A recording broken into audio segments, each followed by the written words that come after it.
6. Do a roll call. Pujol. Here. Klein. Here. Wernemont. Here. Enoch. Here. And Stagg. Here. Moving on to approval of agenda. Do we have a motion to approve the agenda? Motion to approve agenda. Second. Roll call vote. Enoch. Aye. Klein. Aye. Wernemont. Aye. Stagg. Aye. And Pujol. Right. Item number 2 is approval of the consent agenda. I have a motion to approve that, or questions, comments. So moved. Roll call vote. Wernemont. Aye. Enoch. Aye. Stagg. Aye. Klein. Aye. And Pujol. Right. Item number three is staff reports. So we've got our deputies here. Anything to report on? Anything to call out? Nothing that I do. Any questions? Anybody on the council or anybody have any questions? No? Okay. Thank you. Thank you. Let's see anyone from HR. Are they online? No, they are not, but I'll send her a message real Okay. quick, see if they're running late. We can skip and then if they show up, they can go ahead and step in. So I'll go ahead. I'll do a quick recap of my report for the month of May. Couple things that we worked through. I attended a Johnson County Board of Supervisors meeting. They were doing a review of the planning, development, and sustainability housing authority and rural housing review. And they're looking at or proposing to the board bonding authorities for tapping into Johnson County's bonding availability, right? To potentially fund programs, housing, engineering, just like a kind of a different suite of options for rural communities and towns to access for accessible housing and community development. So I attended that to just kind of get an overview. My next step plans there is to meet with Sarah Thompson, who's one of the representatives and outreach people at the Johnson County PDS group, and just kind of get an idea of what that means for the town. I think they talked about potential, right, like property tax implications as they look at bonding for different communities and stuff. So want to be able to understand that and then get with the council and the community on concerns that would be related to that, as well as opportunities, right, for utilizing those services and those programs. So nothing really to report other than that, but did want to share that we attended that. Yeah, we attended that. So that bonding, if we use what they're talking about, does that mean we can exceed our personal or our bonding? The way I understand it, yes. Is there any limits? I don't know the answer to that one, Daryl. But that's something I can ask. Let me write that down. The limit, we don't have that much limit, I don't think, anymore to do so many major projects. I'd have to look at the number, but we did have quite a bit more than I thought when we're in budget, but I can't remember how much it was exactly, but I can look. And a couple things that they were like we're talking about, right, is like and again, more information to come, but it sounds like if the board, depending on how the board goes, what direction they go, is that through different like tax options, those resources could be bonded to where like different communities are going to pay for that in their Johnson County property tax. So we just want to make sure we're prepared and understanding that, so that if we, if that is going to be something that we're able to be connected to it and organize around it to take advantage of it if it's going to happen. What did they consider affordable housing?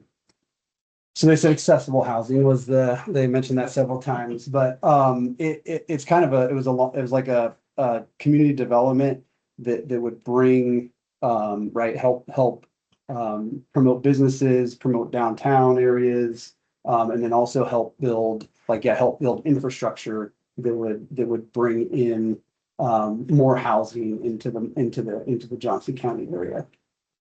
So whether it's townhomes, single family homes, et cetera. I think there was, I can't remember the exact statistic, but it was something around there's like a 5 to 6% gap, of what needs to be built over the next 10 or 15 years for housing in Johnson County.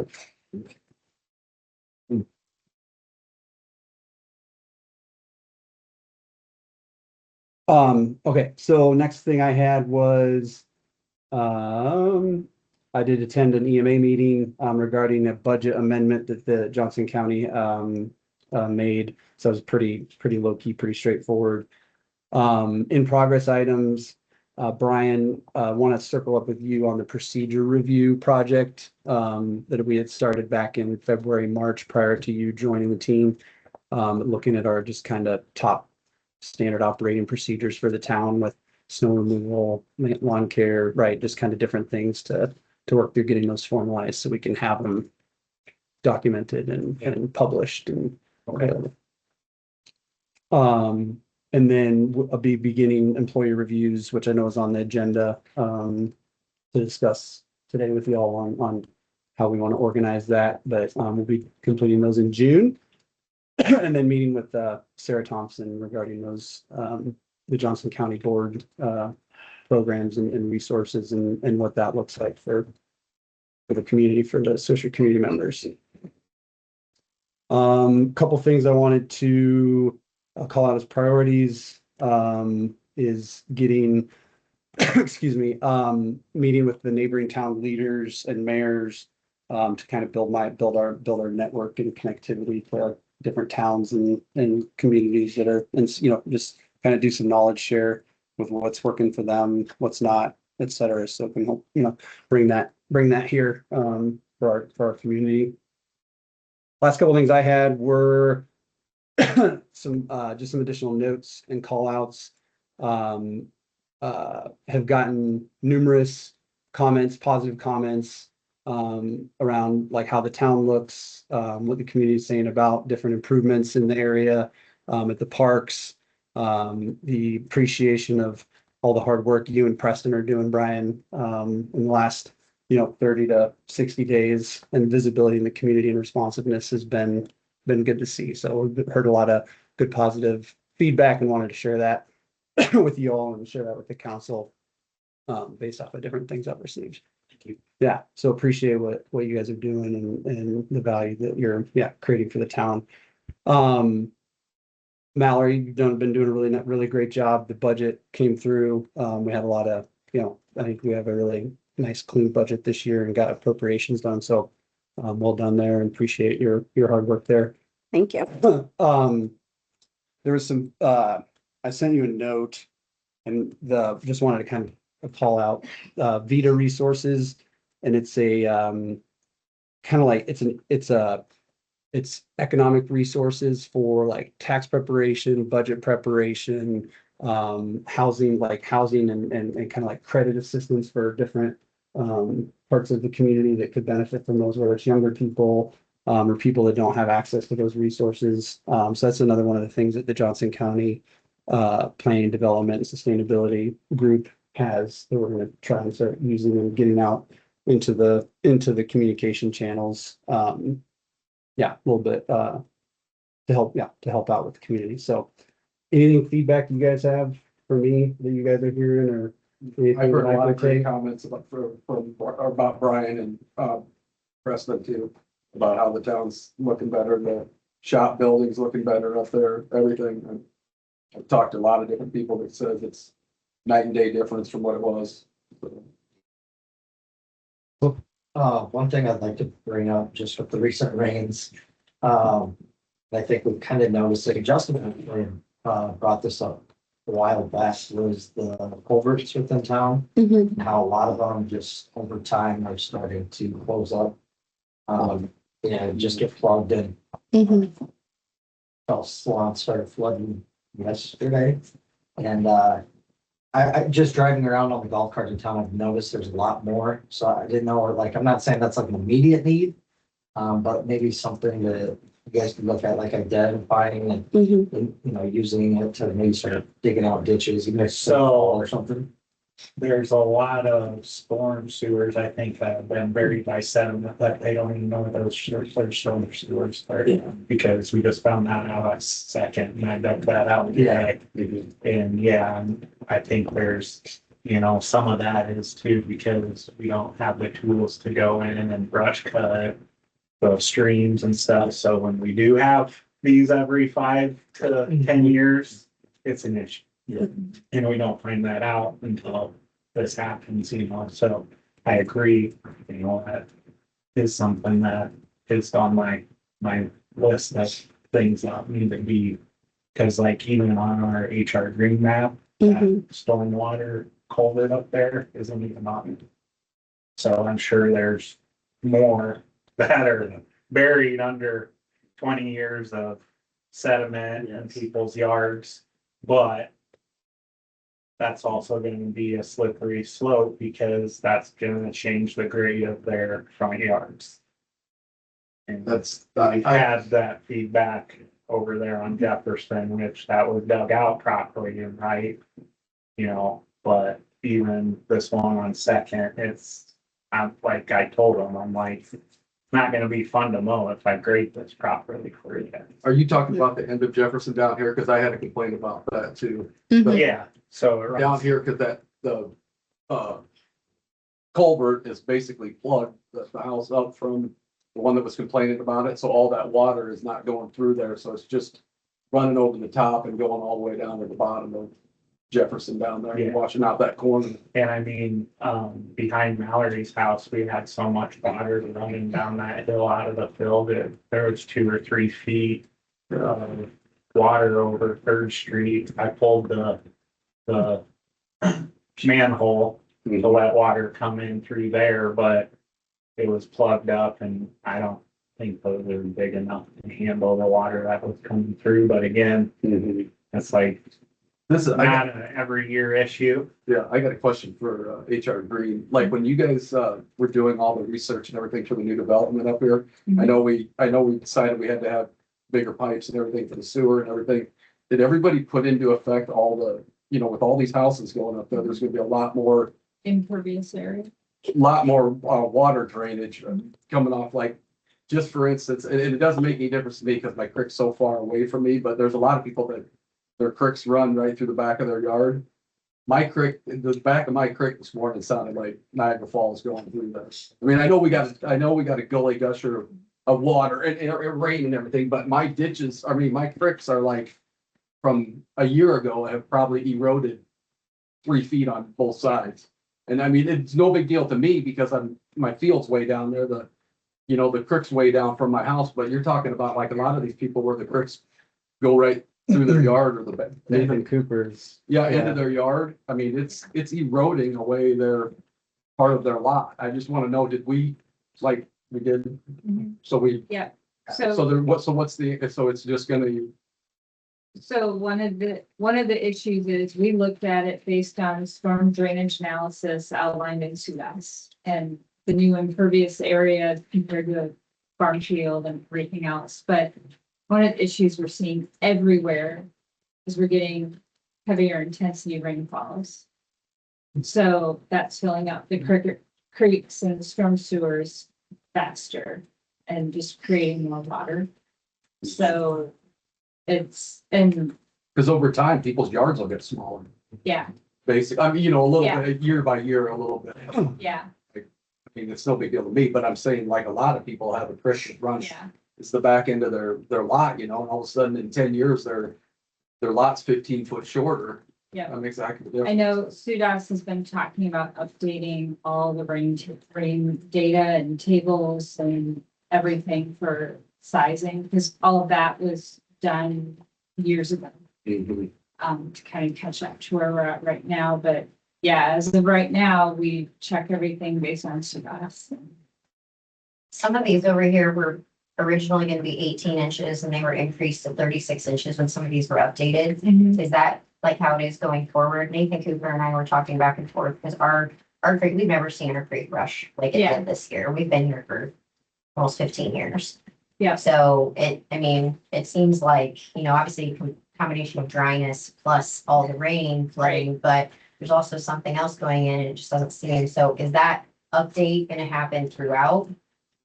I don't know Larger. when SUDAS will update, but I know for us professionally, we'll look at the upsizing the storm sewer. We size it based on SUDAS and it might be for the 5-year storm, and I just typically go ahead and size it for the 10-year for a larger storm event. Because did they come back and ask the city? Was that what that was? That Nathan Cooper did? I don't remember exactly. I think they asked to like increase it from 18 inches to 36 I don't remember how that. on the updates over there. It has been a while since we've had 4.5 to 5 inches of Yeah. water in 36 hours. Is that what it was? Mhm. I think from Friday, it was a total of like 6. So it's Wow. just hard when the water, Doesn't sound much now. the ground just becomes saturated and it doesn't infiltrate anymore and all this other.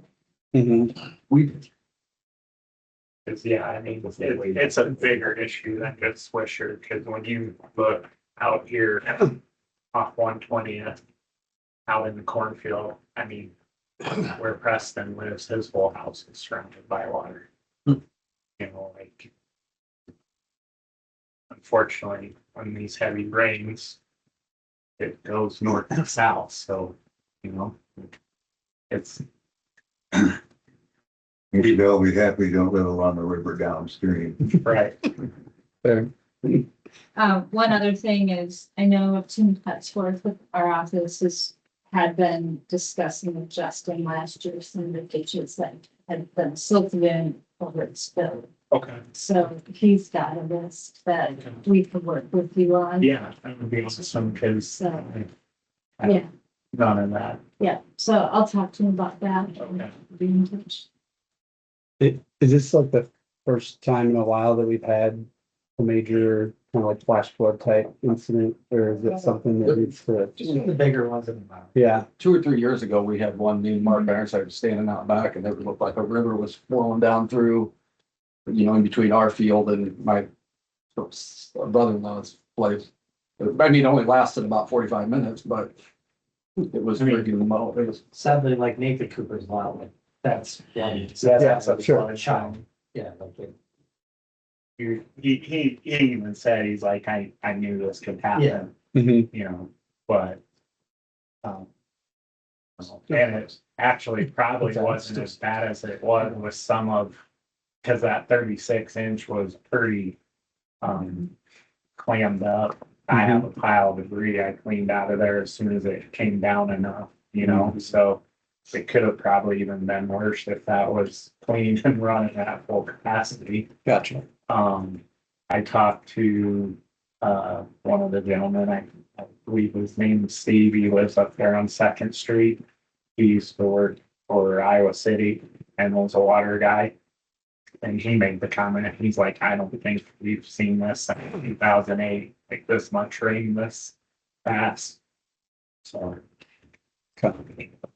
So first step, so you'll get with Tim and work through the different Yeah. culverts and ditches, okay. Yeah, the ones that And we then- know about, and we can help create that.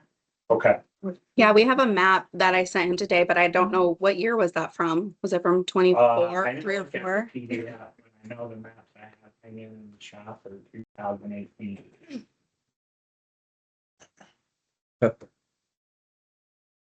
Right, that's everything I had. Melissa, do you want to go through your report? Or anything you want to call out specifically or talk through? You go through any of it now. No, we just skipped over, We and then I text you real quick, like, hey. We're in the new office as of today. Ah. Oh. Got stuck in downtown. Traffic's been. So, I apologize. No worries. Some of these are on the agenda too, Yeah. so. So, just going through it really quick, our construction services, Representative Kevin Ward did a sanitary sewer walk with Mike. To look at the sanitary sewer on Howard 3rd. The seating looks good. There's 2 cracked sidewalk panels, so we're gonna get. Kevin's gonna forward that to Dave Schmidt to get those panels replaced, and then I think we're looking at being ready to close that project. I think everything pretty much was put down. So, yep. We reviewed the city code and provided a recommendation to the city about the Miranda First Edition and potential construction of a barn on Outlot A. I did send you an updated email Mhm. today, so we'll talk about that, later this week. We've provided historical information for the development at Highway 965, 120th, Swisher 60, and potential connection to the city's Cedar Rapids public utilities, which we'll discuss tonight. I worked on a sewer lining Region 5 project closeout with the change order and PAPs. 4th Street paving and restoration. There was some coordination done with South Slope and Maxwell Construction. South Slope soliciting costs from contractors for that pavement patch, and they're currently talking to Pleasner about doing it since they're familiar with Swisher. We were contacted by Ralston's engineer regarding the design of the next phase of the Pleasantville addition. So this would entail constructing Essex Avenue from Division to Howard. The initial plan submittal for review is expected to be mid to late summer. There isn't a set date as to when construction will begin. The investigated property pin locations for city lot between 210 and 220 Orchard Street. So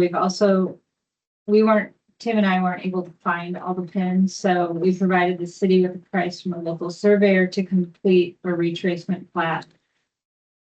Any of them are missing. And then we created a preliminary list of streets for the annual street maintenance project. Tim's working on the specific treatments for each and refining costs, and we'll present that for council consideration at the next meeting. How many houses do they currently have in Pleasantville? Currently, Yeah. I am not sure what that exact.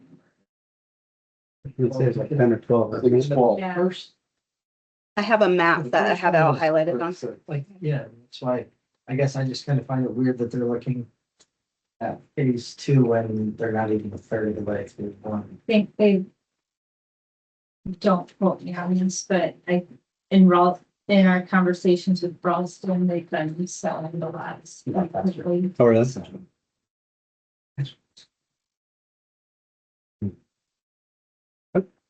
Have we looked into, I think it brought to our attention about the radon. The chlorides in the water. That's Yeah. on it's on the agenda. Okay, I didn't know how much in depth we're gonna get into that. As much as you'd like. I just put it on there for discussion. Okay, Oh. so you're gonna be here during that then? Okay.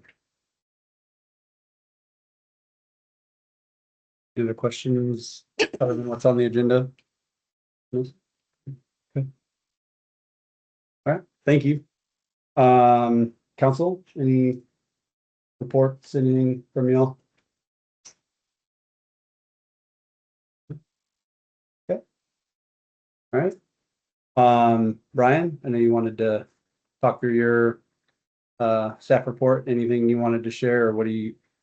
I mean, the last 2 weeks we were just kind of working through. Preston was off for a few days, so I didn't get a chance to actually do the paper one. Okay, you're here, that's what matters. Right, I was hoping to have a decision to possibly move forward with the mower, but I'm actually in talks with one of the vendors about possibly trying to do a demo. Just because before we spend that kind of money, I want to make sure it's the right tool.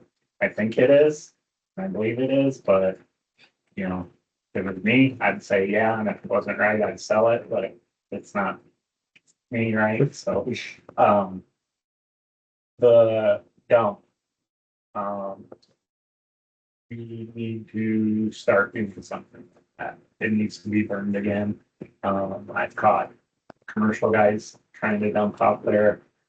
I've had residents come up to me and tell me they've talked to people from Kelowna and have been told that this is a good place to dump because it needs to be burned again. And I don't think that many. Hasn't even been a people- month yet, has it? No. Is that why it was locked this weekend? Cause I caught some commercial people trying to dump stuff in there. So I blocked it, but I also wanted to stop getting more stuff because I don't want it to get like the last time we were waiting for them. So if we wanna do something where they can come to City Hall and I can go unlock it, put up cameras. You've already been talking about options with that. I don't know, but I think it needs to be policed. And This has come up so many times. I found a swing set. Yeah, pallets, trash. The thing about it is, if we put cameras up and everything, what can we do as a council or as a town for policing it? Well, we can. We can call the give it sheriff. To the sheriff. It's illegal dumping, so. But it's whatever you guys, You know, Would I like mean, to I do. know Kalo, I talked to, some guys that used to work there and they just shut it down because it became such a nuisance. Do we have, is that under ordinance or is that like what, I guess how does that? What authority do we have the dumping site under? Is it? It's just something we've always started years ago, having Yeah. for the citizens to be able to dump their yard waste and stuff in there. Well, not yard waste. Not yard waste. Like yard waste that are- Right, yeah, you. So, Just an FYI, Carl and I tried that too, and somebody took the camera. Oh, can't. nice. We've Put it tried, high up in a tree. we've tried You had it, various things in the past, Yeah, you know, as far as it's happened. A couple council members would have keys to get in there if somebody needed to get a hold of them, they could get in there. That didn't work very well because it was hard to get a hold of people to do that. Well, the worst part about that, We've Mike, tried is like, camp- most people want to put stuff in there on a weekend. Well, Yeah. we tried camera down there too, and somehow that got damaged or stolen or whatever. I mean, there's options that we explored, there's options that didn't work. So I'm not quite sure what the next step would be that we could possibly do to try and curb it.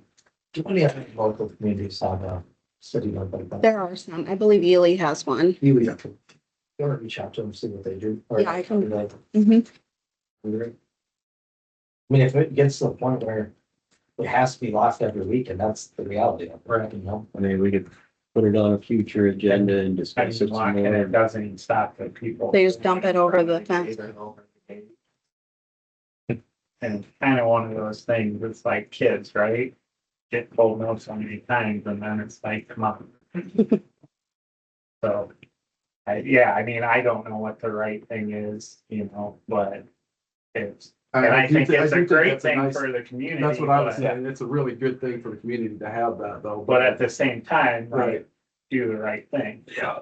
Well, and if it's getting full so fast that you're having to spend days monitoring a burn pile, Right. that takes time away from like other things that you're doing. Prep it, get it ready, make a call, gotta watch the weather. Mhm. You know? So, I mean, at the end of the day, I wouldn't want to take it away, but Let's, we have to figure out something to curb what's happening. put this on the next agenda, and hopefully you can reach out to everybody, Yes. trying to come up with a solution. Yeah, and I'll see maybe a payload, cause I heard they reopened it, but it's a lot more restricted or whatever, so. I'll reach out, cause I know some of the guys there. And then, something I've been thinking about, obviously we have a large list of being caught up with getting the town more the way we want it, and it should be. You know, if we look at maybe next year trying to do like a seasonal employee thing from certain month to a month where maybe we even, if there's a thing like prairie program for high school kids or something, or even local kids, we can hire, you know, and So when Preston's not here, I mean, I enjoy mowing and stuff, but I have things that I could be doing that are more important than that. We can put a high school kid in a weed eater or mower and let them get a suntan. You know, I think Kirkwood has, like, the library uses Kirkwood's program for college hours, and I wonder, because they have a horticulture program that Yeah. maybe that might be something to look into. That too, and small field and us doing the upgrade, you know, Mhm. like field when the season's going on. I mean, I probably put close to a week of work in there, prepping it, trying to upkeep it and stuff, because right now, Swisher Youth is, I think, playing 3 nights a week now, plus practices during the week.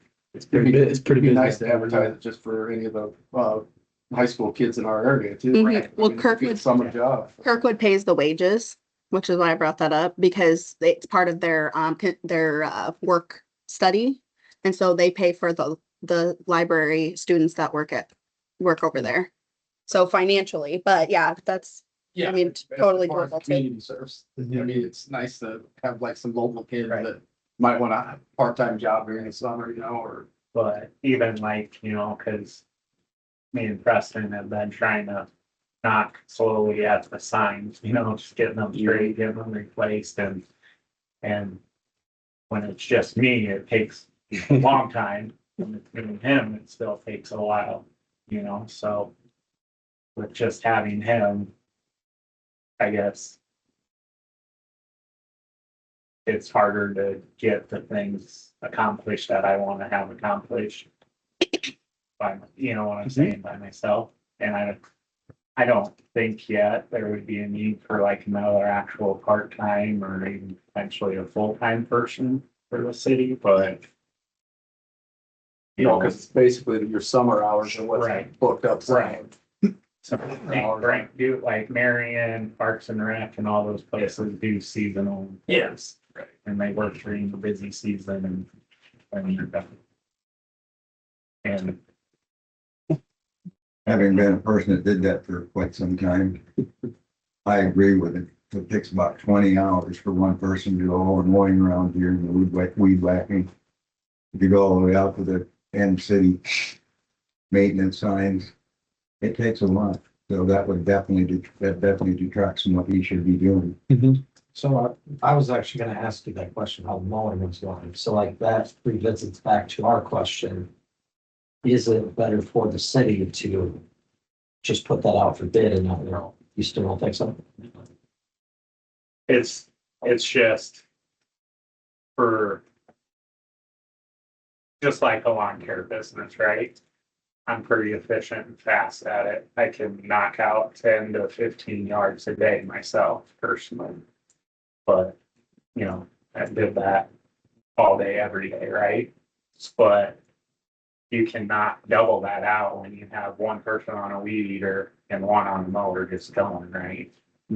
Because, I mean, to effectively and make things, I guess, look the way I want them to look, it's a lot for one person. And Preston's doing a great job and he's doing it, but, you know, it's just one of those things like, you know, if I think usually Marion advertised like $12 to $15 an hour, right? To seasonal employees. Do you think that's something that we could benefit from this year still? Or are you not quite ready? No, because who knows? Like, right, like 3 years ago, we wouldn't even be mowing, right? Mhm. You know, like I Yeah. remember 3 years. July and August, you're only gonna Right. have a couple mows probably. Mhm. Yeah, Get so- something dry. So it's hard to say, like last year, it didn't stop, like the only reason it stopped mowing is because we got snow, Mhm. but we got moisture out here. So I think at this point, we're too far along and we're fine, Mhm. but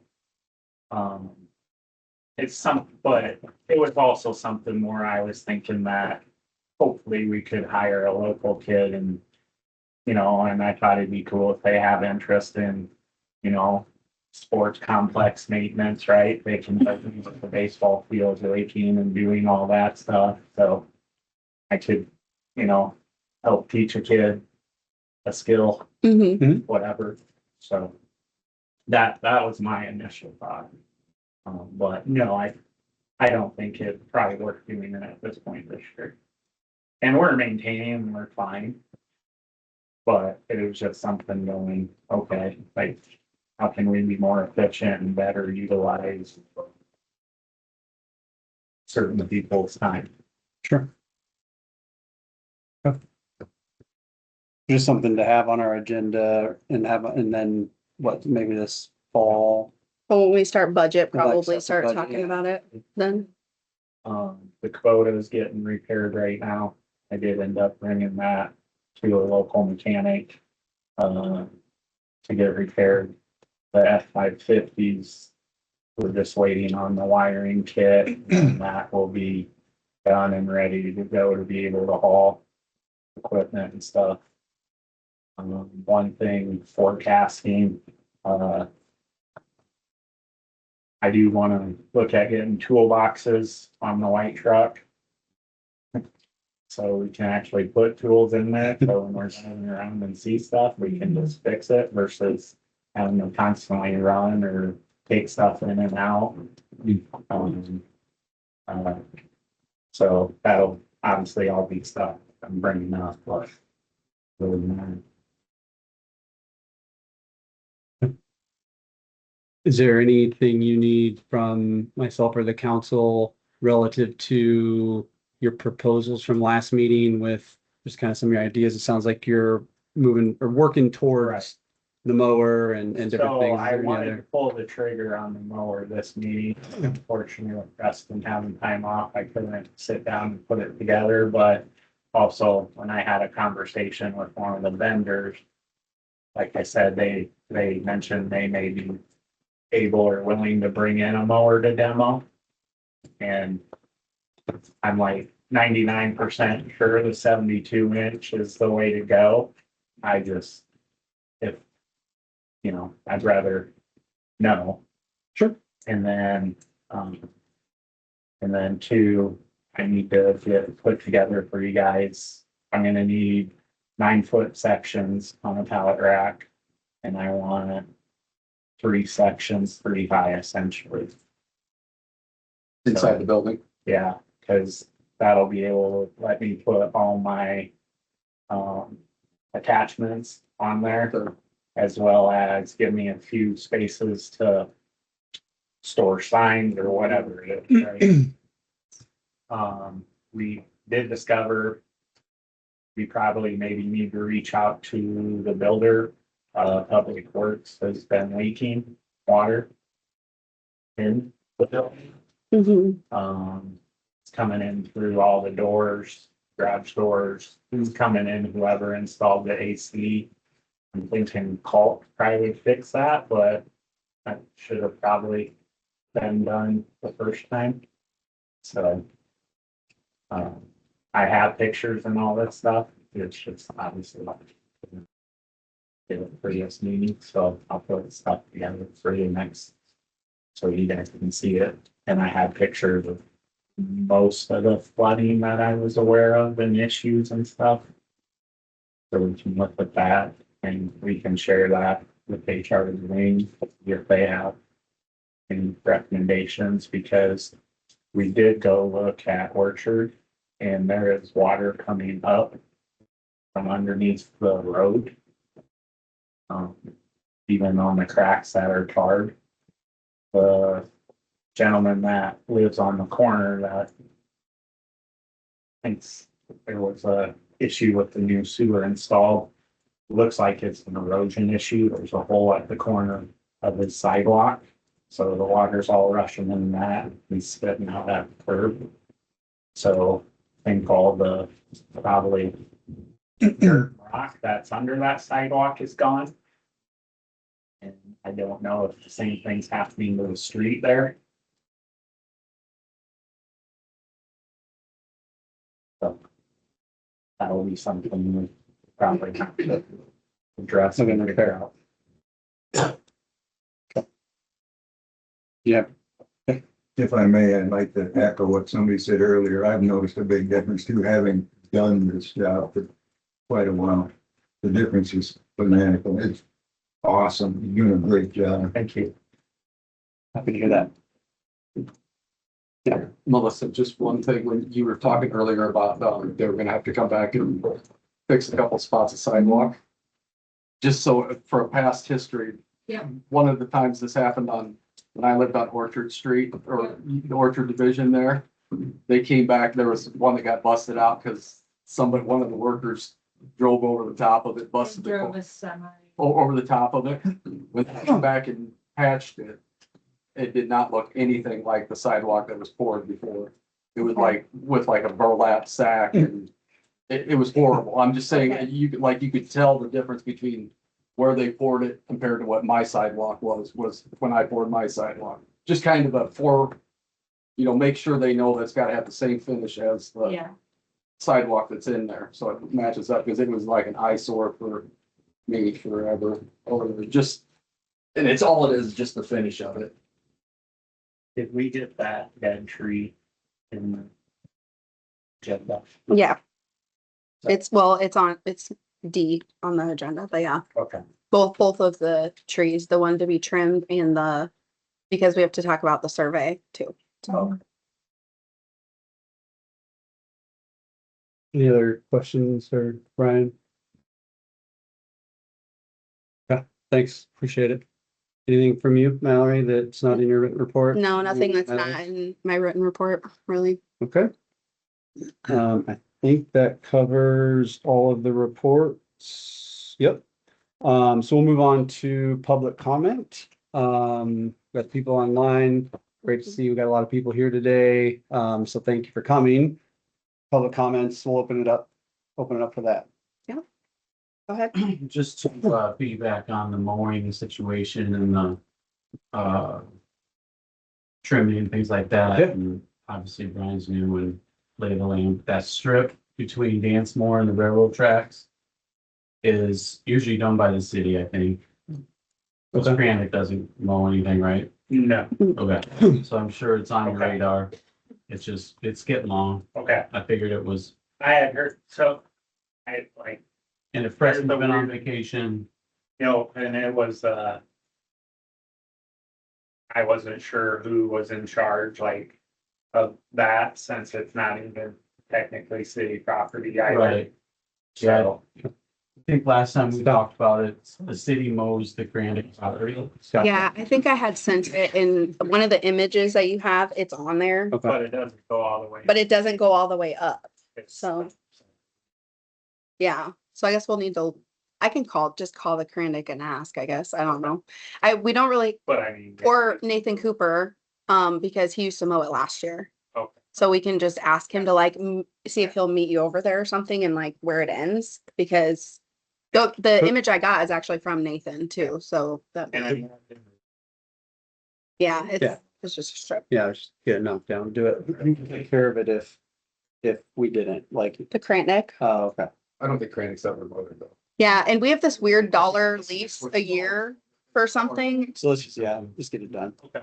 And do it. There's no, Yeah. It's just part of basically our city property. Yeah. basically, I always just went down to the Lindsay's property line. and Okay, Over about, get some of that in there, well, well, where there's parking, that's Yeah. Cholupski's. Third Street on down to where the Roxy's, I don't know if it's still there, that belongs to John Barnes. Then from there down, used to be, what's his name, back there? Are you talking about the triangle lot? Yeah.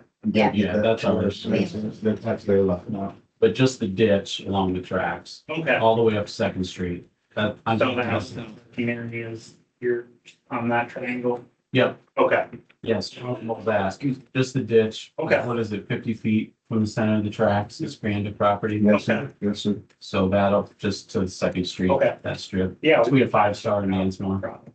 It's fine going on that front. Yeah, Mhm. Pointed away from all of it. right. All right, thanks for that. Okay, other public comments? Yeah, Hello. go ahead. First of all, it's great to hear that you're going to county things. Oh. Sure. Thank you. As well as the water coming down, I think Tony can speak to the water coming off of the field south of Third Street. Is going up over the road before it even gets to the creek. So I mean, everybody knows you can trace the drainage problems all the way back towards the the burn pile, I think, operates under chapter 105 of the city code. Okay. But it's one of the exceptions of where it's allowed, where it's needed to burn.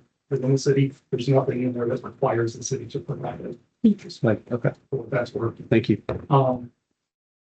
And I was noticing there are at least 2 items on the agenda tonight that are the logical, inescapable consequence of the city choosing not to provide certain public utilities. I don't have a solution for it. We've made our bed, we have to sleep in it. Just to identify that those were not unforeseen problems 2 or 3 years ago. And then finally, the rewriting of chapter 50, I was pleased to see that there was language in there about the houses of Bill Fane. Brothels and casinos. Not because I thought we were gonna have a problem with those, but I just think it's a wonderful. Got to cover all our bases, right? Tiny language. Yeah, okay. Appreciate that. And I presume you're referring to the 2 items, like the chloride and right around the water. 5A or. Yeah. 5A and 5M. Okay, 10-4. Thank you. Thanks for being here and sharing your comments. Yeah, much appreciated. Is there anything relative to the runoff that you just want to make sure everybody was connected to it? Just wanted to make sure that we're intact. Yeah, appreciate it. Thank you. That's been a problem. Yeah, we were told before we moved in that it was an issue, but our fence kind of diverts it out of our yard. So now it runs just like next to the fence into the drain, but there was just too much water. As long as the fence stays up, it does not. I know. The fence does not always stay up. I know. That's what I'm worried about, is that's gonna rock. So it was sitting in like 4 inches of water. I was like, oh my gosh. So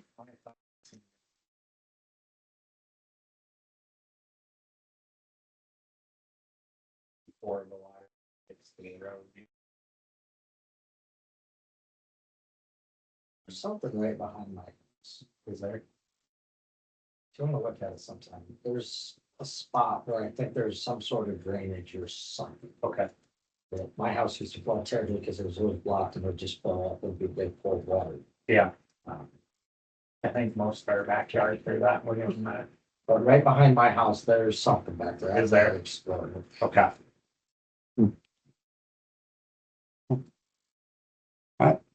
Others? You have your hand up? Yeah. Yeah, I think, it's time that we should again look at this parking issue around here. I mean, we banter back and forth with dance more. And that can go on forever. However, that sort of thing does not create a path to a solution. we did Glad budget for the first phase of that parking lot this year, fiscal year 27. So after July 1, so it'll come to a vote. So definitely come to that meeting. And So I was gonna bring this up when I saw this. Where are we at on that? July 1, we could start doing that. So Mhm. my question is, couldn't we start putting that out for bids? Bids to then lead to a council vote if council chooses to proceed with that project.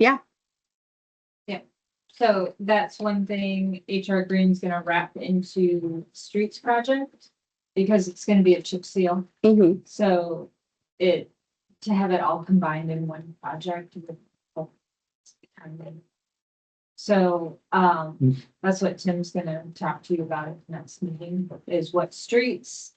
And then, well, we've got the estimate for that parking lot, and once we get approval on that, we're gonna move forward and start getting plans pulled together. How big is the first phase gonna be? I don't remember It's that. cost about it's 1.9. 40, maybe I 40. want to say close to something. Yeah, 38. Yeah, I'd have to pull it 45 or up. something, I think. So when we go to bid, I forgot, talk about this, I found a street painter in sewer, Mhm. and I got it fixed. So we were able to paint. Old lines Yeah. and whatnot. So We could probably eliminate that cost on our end and do it ourselves. It helps. Okay. Anything will help to just. Right. Yeah, especially the painting, because we did that project and it's cheap. Melissa, what does like pulling this into the other chip seal projects, what does that do for like timing and timeline for project? I mean, the other projects don't take that long to pull together the plans. It's going to be mostly the parking lot project, the grading and everything else. So it's not, it'll just help with the costs, getting them all in. Cody's point, yeah, is there like, can Yeah. you start, like, when can we start getting that out for bid and whatnot? She's gotta give us The plans. next meeting. Okay, next meeting, got Yeah. it, 10-4, so by the. That's when they'll go through, Tim will be here and he'll walk through the streets and the costs for the maintenance program for this year. for Got the it. Streets. Okay. And once we have approval on that, we can. I just hope as a council, we are listening to two of our business owners in town that are saying this is a clearly defined problem, Mhm. that this does provide a solution for. Significant. I think that's the important thing. We're both in a hard, between a rock and a hard place. The problems is that there's just not enough parking. Now, if we want to take the opportunity to look at the bigger picture, if you sit down there and watch, and signs of Third Street are parked up, it really limits traffic flow. Yeah. So you're basically down to one way. Now, yeah, I agree with Nick and Rebecca. Once those kids are outside their door, their conduct is not their problem, and it's not ours either. However, what you have is now a severely limited traffic flow. You have young people walking up down the middle of the street, and young men who are showing up how loud their exhaust systems are by accelerating up down the street. And I just hold my breath that everybody gets out of the way. And we also have people leaving the Legion parking lot, driving golf carts, motorcycles straight through street barricades. So there are problems going both directions. There is definitely, I think, a lack of respect on a lot of different parts. And I think that's contributed to some of this. But I do think it's time that the parking for sure be addressed because it's been a problem for at least 15 to 80 years. I don't know. Somewhere. You know, as Daryl said, it's been, you remember it when everything was parked up and down, every street was full. Usually on Saturday night, one of the big Yeah, bands. so perfect. It leaves the weekends open for other businesses to have a busy night. You know, we definitely are solution minded. We were solution oriented when we approached the Legion, when we first took over Dance More with solutions. And we've offered some other ones as well. But we're really, as they said, we're limited. We've already spent thousands of our own dollars to invest in additional space. You know, the Legion has invested in chains and signs, you know, like they've had people posted out there. We've had our guys stand out there. We've had additional reserves, you know, it's congested. Proper planning was not done along the way, the last 50 to 80 years to plan for growth and development. And these are the consequences that we're facing now. And the business owners, quite frankly, have raised their voice and said, we need more parking. It doesn't matter. It's a different day. It's one day for Kava House that all of our spots are full. It's another day, you know, Fish Fries used to have every other spot in town full. You know, so there's definitely a problem. And I think the parking hopefully will help. And then sometimes you're just gonna have congestion. Well, you know, and I understand that. One issue is the cost. Do we have any cost figures yet? Yeah, we budgeted for the Yeah. cost. I know we budget for, but how good is that? We'll figure that out next Well, meeting. when it's actually- But they did adjust because the first one was lower and then they did adjust when we came back and actually put it in our budget. They raised it a little bit. Yeah. So it should be closer Well, now. leading up to back in 70-some years ago. Yeah, on a Saturday night when a big band came in, every street was blocked. And, you know, we got by with that. There were 3 taverns in town at the time. We got by with it. I've talked to a lot of people, and a lot of people have addressed with me. And a lot of them are people that have lived here a lot of years, and some newcomers that come in that probably don't frequent the business around here. But they just don't understand us spending that kind of money on a parking lot, to be perfectly honest with you. I haven't had anybody other than the group in here and say anything about the, wanting a parking lot. It's the businesses, and I understand that, but everybody in this town is paying for that. And that's the people I have to answer to. And I just need a good, and I understand, it's an issue on always Saturday nights. Now you've got dances on Wednesday nights, I understand. Is that correct? Yeah, it's always been Wednesdays. Huh? Somebody, It's always somebody, been Wednesdays. I know, Somebody that's what I'm asking. Back in you. the day. Yeah. Yeah. Yeah, that's what I'm saying. Back in the day. But and I've driven through this town, I lived here, well, over here 80 some years already. And yeah, it's blocked sometimes, but in the back years ago, it was too. And we survived. But what do I tell the people? And a lot of them are elder, the people that are living on Social Security, and they're struggling from paycheck to paycheck. And it's gonna get only worse. How do I explain? I have an answer for you. I know you do. You're gonna tell me it's somebody else's money we're spending. It I know you're gonna is. tell me, but that money came from somewhere. It's coming from Johnson County road use tax. That's what Okay, my where's that budget money is. come from? That comes from people registering their vehicles and all the people that drive their vehicles on the That's road. right. It's all coming from somebody else. Comes from taxpayers. Yeah. That's my point. We're not getting it off a tree. It's coming from somewhere. Somebody's paying for that. And I guess that's, We'll get into Yeah. this when it. yeah, I It's do- gonna pass anyway, no matter what. yeah, so. yeah. Similarly to how businesses pay sales tax. Mhm. Yeah, the We local, pay sales taxes and that benefits the city. local option sales tax. I It pay owns a income lot of tax too. property. I pay property tax. Road use tax gets charged regardless. Mhm. So why would we not want to benefit from that? If the county's collecting that money, I want to see some of it coming back into city projects. And we can only use it on certain things that are related to road use, Right. not We're- parks or anything like that. If So, we're putting some use tax, yeah, I get, we don't want to do that, but if we're taking money from us already, take the money and spend it on something. Don't let it go to, I mean, if it's a county thing, don't let it go to. Melissa, you answered this, can the road use tax be used for a parking lot? Cause last time. Yes. Cause we were It talking can. before, and you guys were saying, I thought you guys were saying that it was just for road infrastructure and stuff, it can be used for a parking lot. for parking lots. Mhm. Cause why, did we use that for the parking lot up at the park? We did. Okay, thank you. I think too, I want to add one other thing too. When you talk about, people in this town, they're worried about us putting in this parking lot. But in the past few years, actually longer than 2 years, we've had this situation with the parking. And it kept coming up in council, we kept talking about it, what can we do? So we've made moves to where we've tried to create more spots. Mhm. We've moved some buildings over here to create spots. We're trying to address it as much as possible. We're still having an issue where there's not enough parking in this community. And this is one thing that got moved forward where we could rent this property from Grandite to put in a parking lot. And I think once this gets started and once it's in place, it's gonna be a whole lot better for the businesses and for the people in this town. And I think once they see that, you might not hear the complaints as much.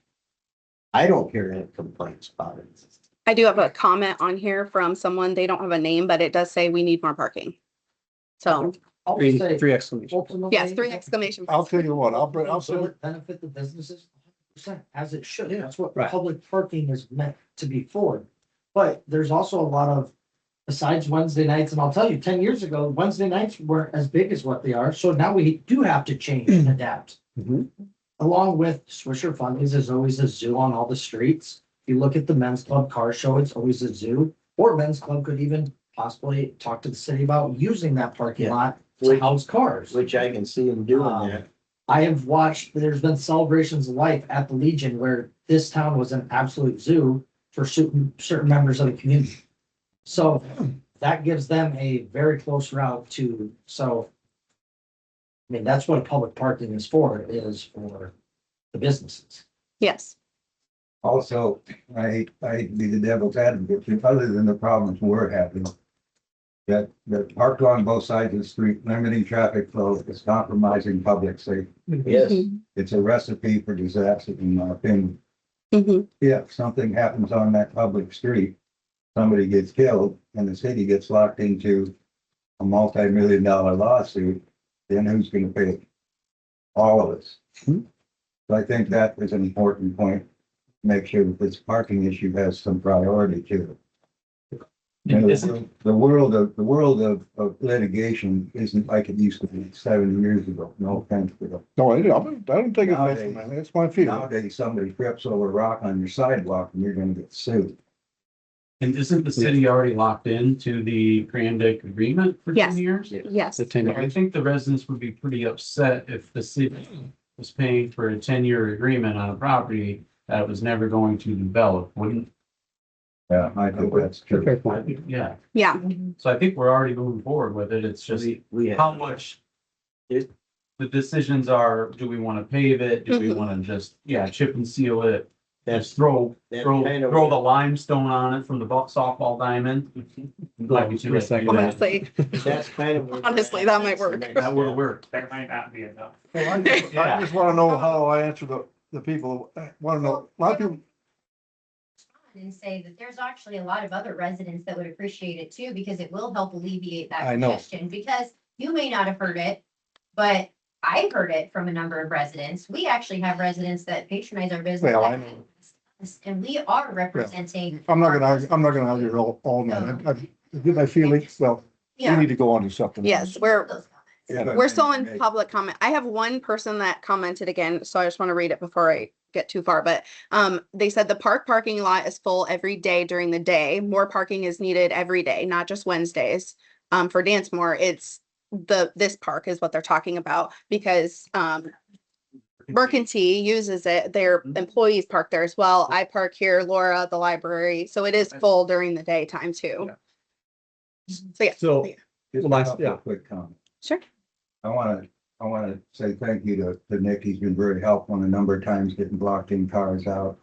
And I wanna give kudos to Johnson County deputies, because Sandy and I, where you guys probably have to sat out there and listen to the deputies ride by and the expletives and insults that have been thrown at them. Their professionalism has been outstanding. They haven't responded to any of that. And none of us can control their actions. Like I say, it's a city priority as well, because kids all over the streets and kids racing up and down the streets, it compromises public safety. With that, Can we just please, like, as I just addressed, there's been problems with grown adults in town too. And so can we please stop targeting kids? Like, we've had so many parents who come and ask and thank us personally for giving teenagers something to do. Kids have splash pads, you know, we've got trampoline parks, you know, teenagers need something to do. And I don't think that they deserve to be pointed the finger at and made the target. There sure are some jerks out there, but I know some jerks of adults but too. not all of them are. That's right. It's just a That's small, right. small portion. We can be leaders and we can lead by example and not treating them like that. We are I agree with him. absolutely setting that example. I agree. Appreciate it. Clearly a very passionate subject. Appreciate everybody being here to talk through it, offer up your comments, and have the discussion. Next meeting, is that right? We'll be talking through the numbers and budget, so would encourage that, say, right, this is what we can benefit from hearing from the community and understanding what matters, so we can, right, the council can make decisions and things that benefit the holistic, right? It's not gonna help everybody, not everyone's gonna be happy about everything, right? Like, there's gonna be those gives and takes, but just encourage those online and the people here, right, to be here for those and voice those things that you're passionate about and care about. So, yeah. Okay, so moving on to the business agenda. Excuse me. So 5A is the Highway 965 and 120th development and the 28E annexation request for connection to City of Cedar Rapids utilities. So I Yeah. can start off with this Sure. because I did Morgan get some. and Joel are- yeah. I got some more information today. I talked to Seth Gunnarsson from Cedar Rapids and I talked to Josh from Johnson County Planning. They are at a standstill. Neither of them want to amend the agreement. So from what I understand from talking to both of them, all three of us would have to agree to amend the agreement to allow Cedar Rapids to annex that property outside of our 28E, or they will not put utilities there. So I feel like aside from all the Sorry, talk information. to Cedar Rapids. Cedar people. Rapids Planning, and I talked to Johnson County Planning, so I'm not sure who you guys talked to at Cedar Rapids, but Seth Gunnarsson was the original Yep. person from 24. And he said that they are a hard no. Okay. So I don't know how that affects your, Yeah, we were talking to a couple of different people that were trying to work with the city that are from the Cedar Rapids Alliance for the business. From what they said, because the biggest issue was that they thought we weren't gonna pay for this and we were going to pay for everything. And last I heard, that opened the door as long as Swisher was willing to agree to it, they were willing to talk about it as well. Mhm. So that would be different. I'd have to go back to my counterpart and ask why they're changing their mind, because I got emails that say otherwise now. yeah, absolutely. We're just trying And to if you build our can, property. yeah, if you can provide that information, because that being able to contact that person would be helpful too. Because he was talking with the two people you mentioned, and Mhm. he said if we were willing to pay for everything there and we're able to open up that agreement again and just annex our property, it kind of makes sense to let us keep on building what we're trying to do. Otherwise, we're kind of set up for a little bit of failure here with what I'm hearing about the water issues. Yeah, their discussion, the discussion I had with them wasn't financially related. It was just related to Cedar Rapids is they cannot annex that property under the 28E agreement. And it basically, if we were to allow that, we would have to allow it to any property out You in have that to fringe area. renegotiate the 2080 agreement in its entirety. The whole fringe area. Yeah, And I don't believe that this town is ready to do that at this time. That agreement was put in place for 10 years. Yeah. And What is the gain keeping it as it is with the city of Swisher? the city of Swisher has the first right to annex that property. But you had no intention of ever running water or sewer that way for 40 years. So why hang on to it? So when you annex it, so educate me. it's for the integrity of this township. Along with any other communities that would have the same thing. They have 2080 agreements with other communities that are abutting them. And it basically helps you control what's going in your fringe areas. One versus the next. And To where like Cedar Rapids and Swisher, they can work together if something's going in there. To say yes or no or whatever. But if we were to say, okay, we're gonna make an exception to that. And I will say, when I talked to Cedar Rapids too, they said they had zero interest in expanding their growth area because they have so much undeveloped land already.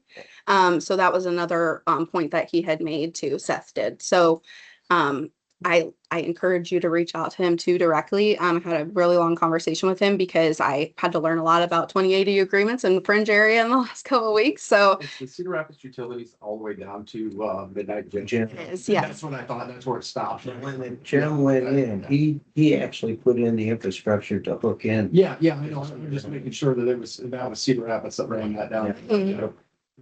There's a fire hydrant. Mhm. Yeah. Well, there's one right at MSI that's been there for years and years and years, which is right across the street too. From there. That's the catch, is as soon as Cedar Rapids extends their utility, they have first right of annexation. They want to extend their utility unless they. So in having control of the annexing, is that just property or property taxes to the city then as well? Yeah, that has some, Brings but revenue to the city. right now, yes, right now it's in Johnson County though. So It's not part of Swisher. So technically, it's not even our decision right now. We have to agree to it, but Johnson County also has to agree to it because it's in their growth area. And then we have first right of annexation from Johnson County.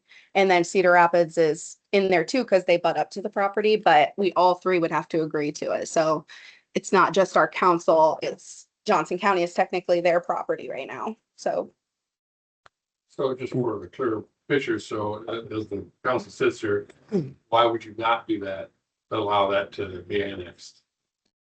I know because you want to control the fringe area, but there's gonna be a business or one way or the other, mhm. and businesses.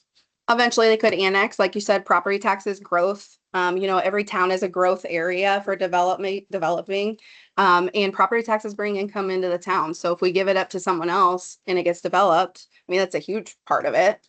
But that may be a long time down the road. So Yeah. Don't say We might not. Whatever. Daryl will be a thorn in my side for the next 20 years, probably. What things going on, may not be here tonight. that kind of meeting, No, I huh? just, I'm not bashful. But yeah, so I would encourage you to reach out to those people directly because they were both hard no, we're not doing that. And those were the reasons they gave me, nothing financial or anything like that. So Your questions about why Swisher went annex your property right now. Yeah.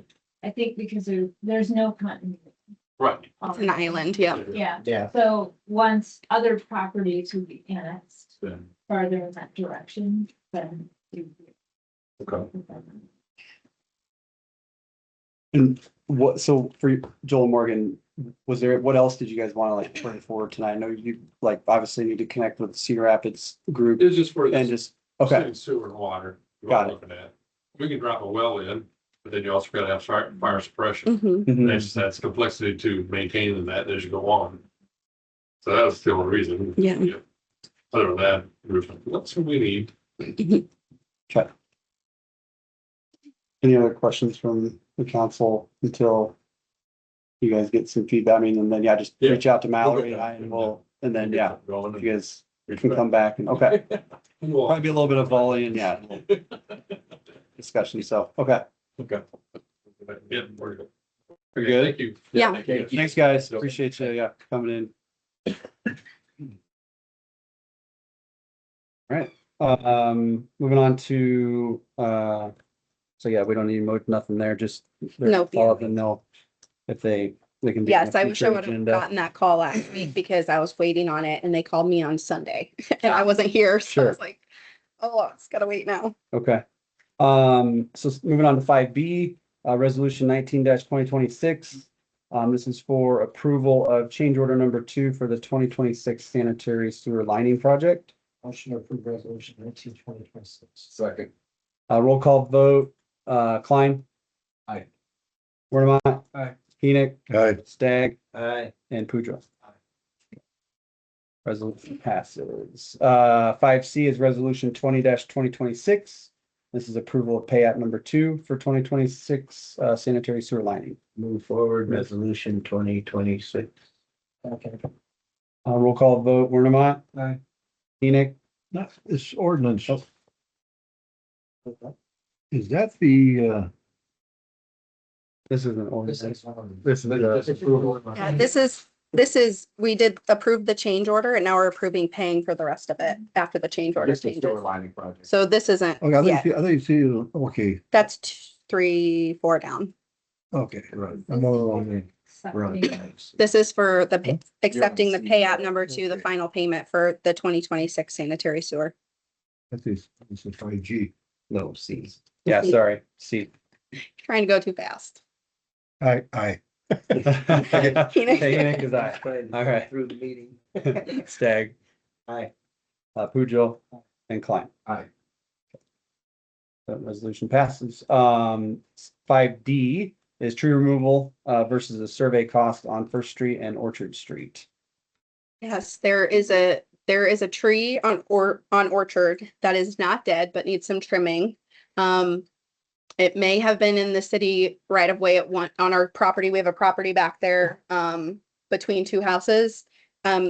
Melissa had talked about how they went out and tried to find the pins, but it could be under the tree. It could be gone because we did some work in there. There's some regrading from sewer to. Yeah, Where so Orchard is this? between 220 and 210, there's that city property. There's like used to be a culvert there or something, and then it goes back into an open area. From the old part of the thing to the new part of Orchard? Is that what you're talking about right there? So the behind Orchard, that little dead end, it butts up to that on the backside, and it's potentially where we'd put another park. Are you talking like the gravel of Essex? No, it's kind of like a cul-de-sac. Yeah. It is the northwest corner of my lot. And there's a flag there because I had my lot surveyed. I don't know if you do that or not. So that will tell you where that tree is at. Is that the right one? Okay. No, Well, Okay. no, Isn't no. it up? it's, This is it's on the, between, it's on Orchard, it's on the north side, We, but so that. the yard. Daryl, that was a different one we talked about, the mulberry No, tree. Okay, This is a different- this ain't the mulberry tree? No, Does anybody Oh. know AJ Vanes? It's his house, okay. so, Where is it from my?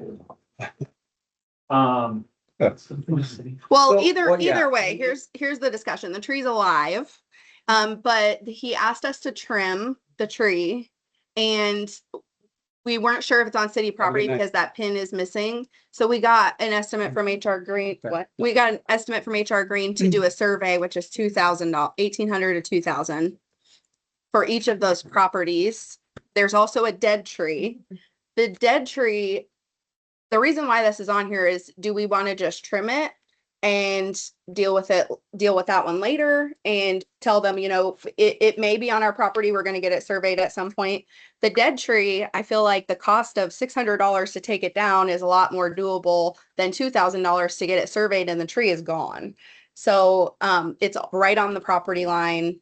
So it could be potentially both of it, both the homeowner and us. So I brought this to you guys because the cost is $1,400 difference for each of the trees. So if we just want to pay $600 and take it down because it's dead, or if we want to pay to have it surveyed. and the one on Orchard, it's not even, he just wants to know. Cause if it's his tree, he'll get it trimmed. If it's not, he just wants to get that branch taken down. Is it like infringing on his house or something? Yeah, it's Okay. hanging over his roof line, so he just wants that trimmed back so that it doesn't fall on his roof. I think it sounds to me like the request he's making is he wants to know whether it's his or yours. Right. Yeah. Correct. So let's confirm whether it's his or the city's first. So that- before we make a decision on what we're gonna do. Well, So that's the problem is there's no pins. So they tried to figure out whether it was in the right of on our property or not. And we have to have a surveyor go out to put the pins back to be able to know if it's, well, that one is alive, so it doesn't need It removed. only needs one branch, right? You think you could take that branch? Do not have the proper equipment. How high up is that branch? I say remove the tree, whoever's gonna Remove the tree, dead one. remove the dead tree, whoever does that, have them take that branch off. Something, we can get The those. dead trees in the right, in The dead tree, we also It's- don't know if that's in the right of way. The pins are also missing and it's right on the line. Like I look Oh, back okay. 20 years. Yeah, I look back 20 years on the GIS and it looks like it may have been on the property at that point, but then it grew to the right of way and now it's right on the line. I just So, look at it like, the one that's dead, if you get rid of it, there's not a tree that we have to worry about. So Yes. Don't worry about surveying. mhm.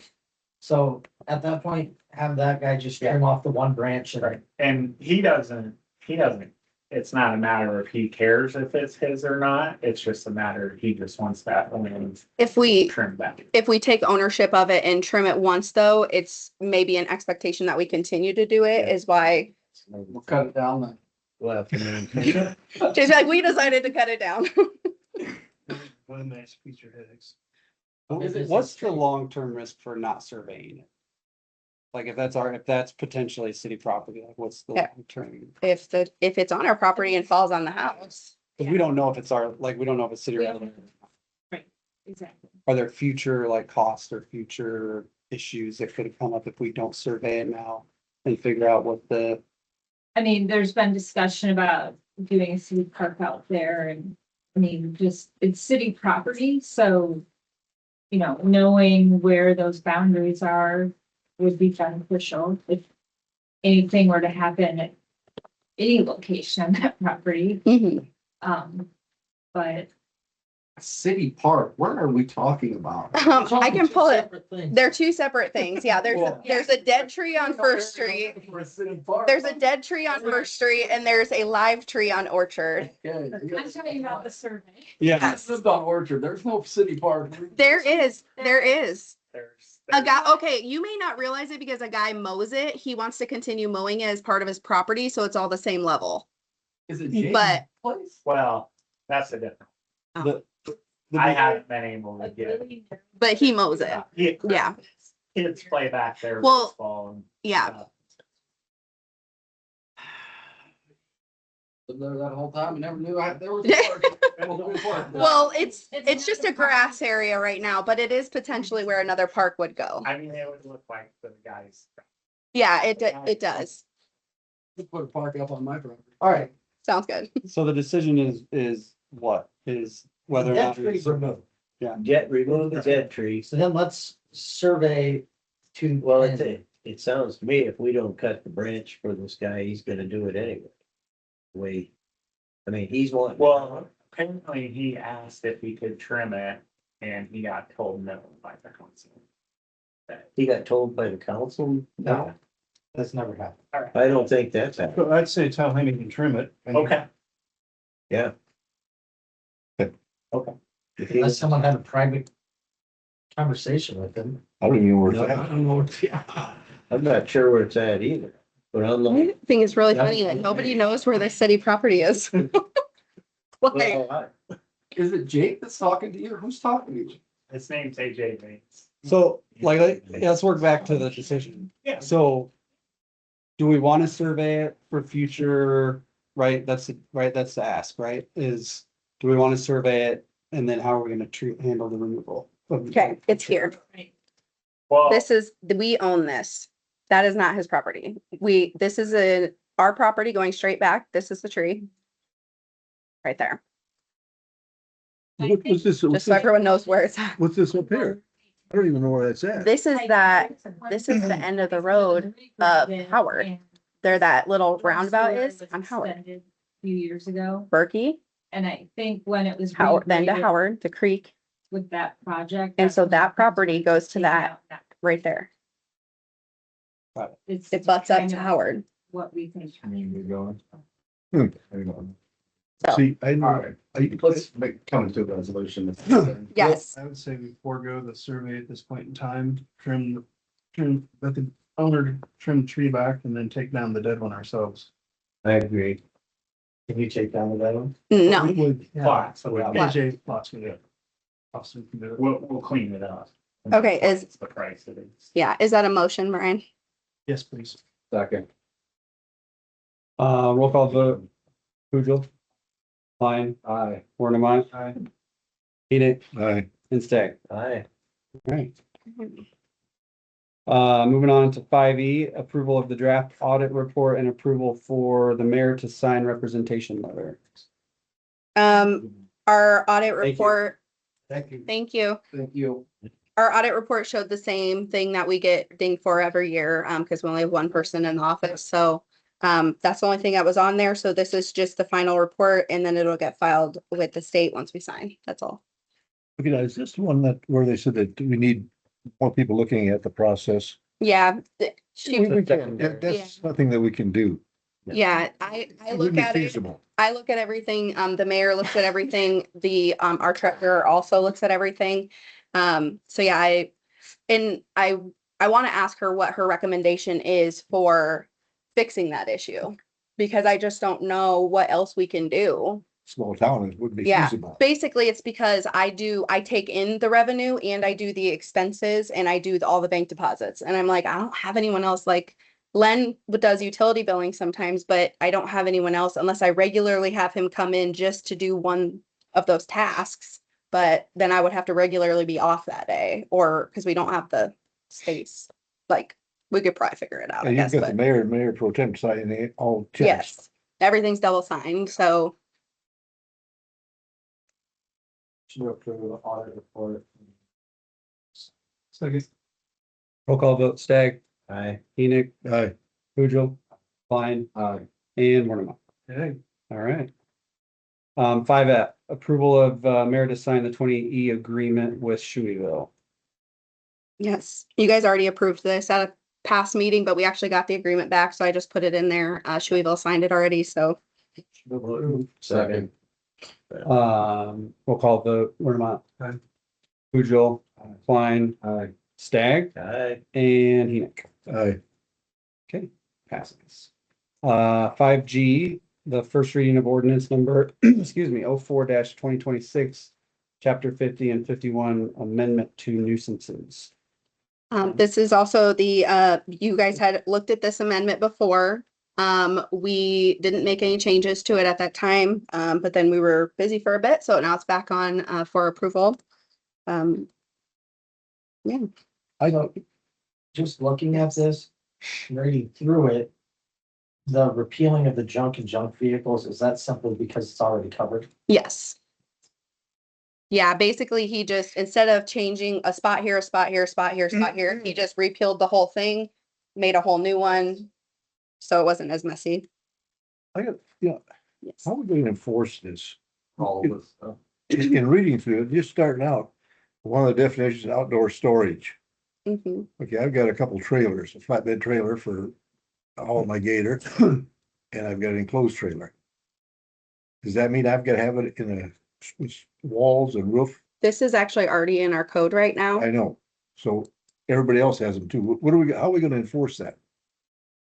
Well, your trailers, if they're registered, if they're registered and they're not, don't have flat tires or anything like that, Oh, I then, use them, yeah, then they're fine. but it says it has to have in a build, a totally enclosed structure. A trailer that you use, It doesn't say that. yeah, that's for outdoor storage of like,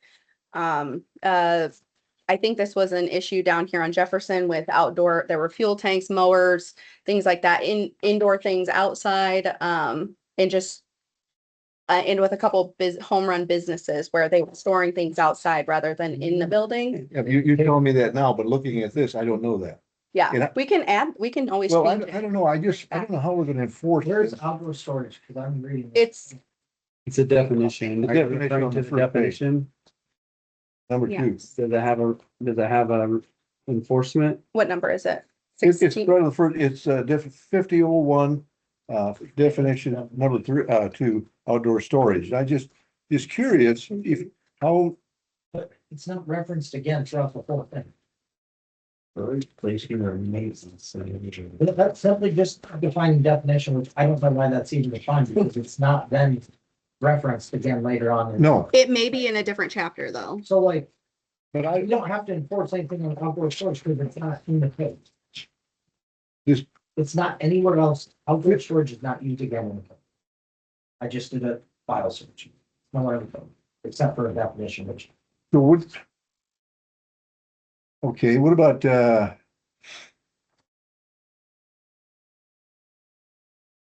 any building or exhibiting any of the following listed conditions existing either individually or in combination? And that's under 16 and then D. Lack of adequate light, air, heating, and sanitary facilities, including but not limited to running water and operable plumbing.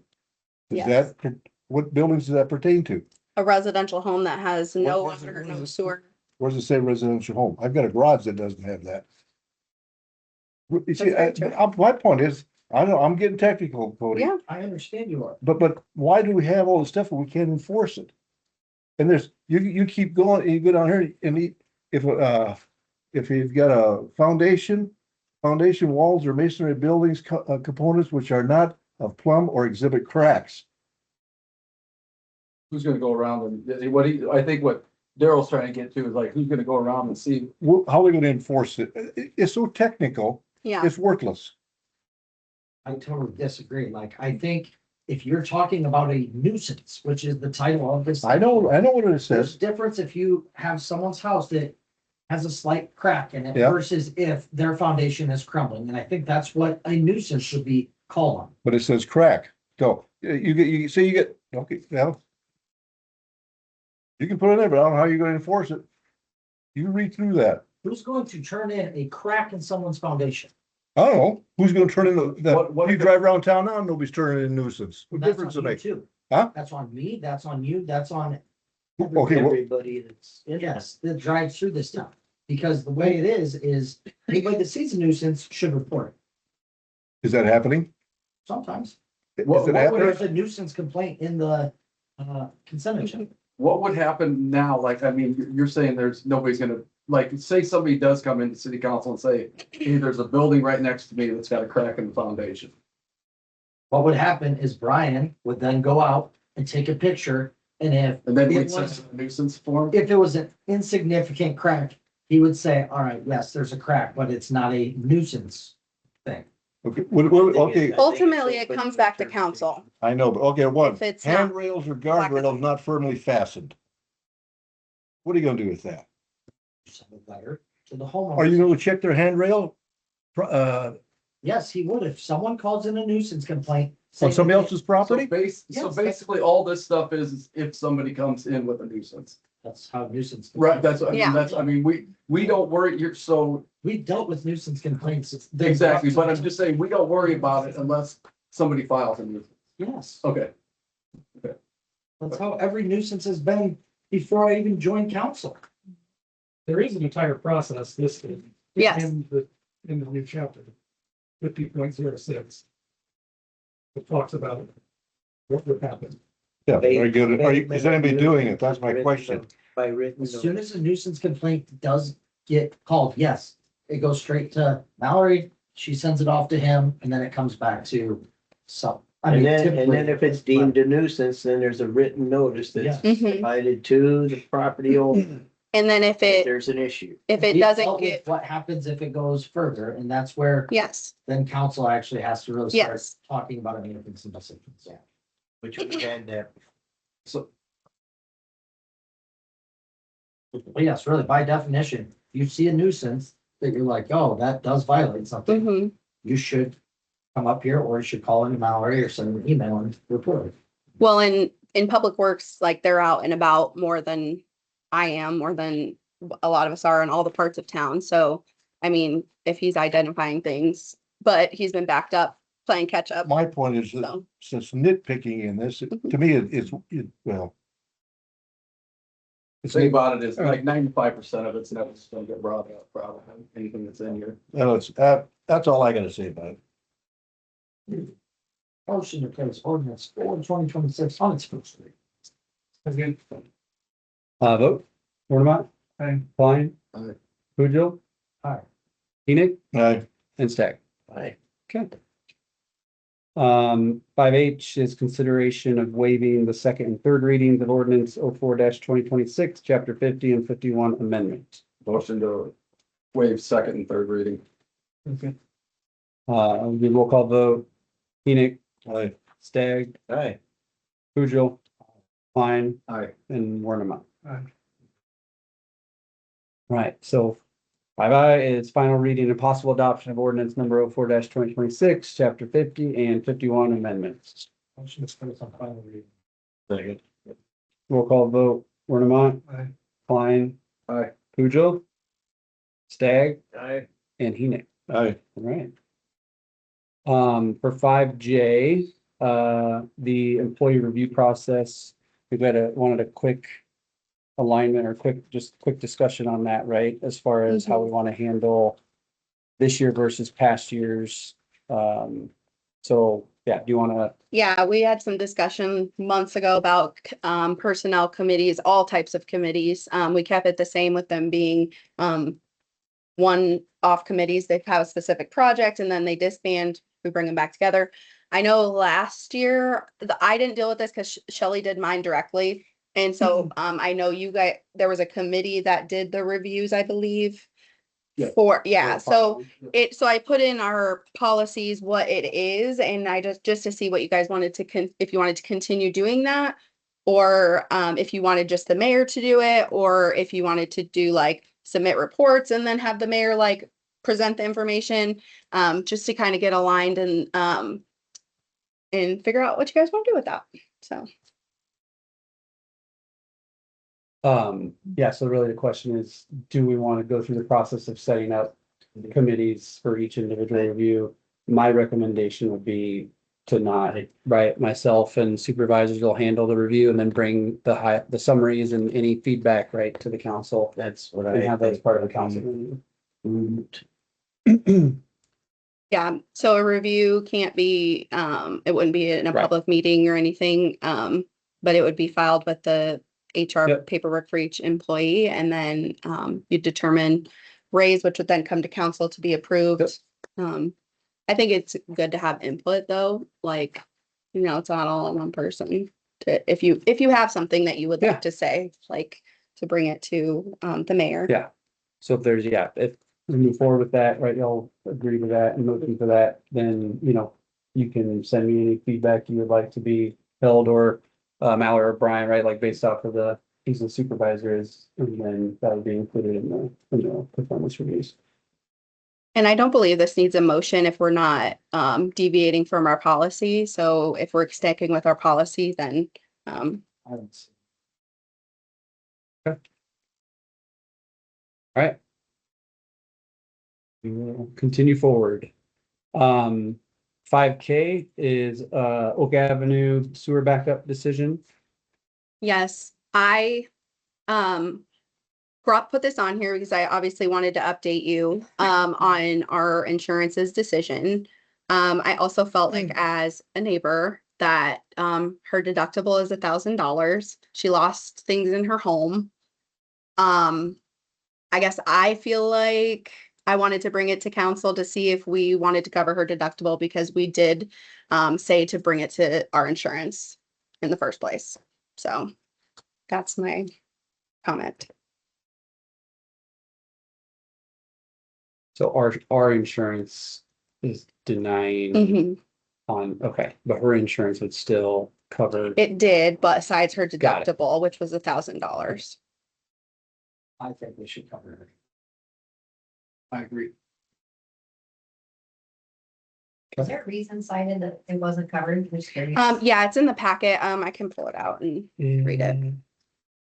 They would appreciate you guys covering. I think we also just Yeah. had $7,200 well bill.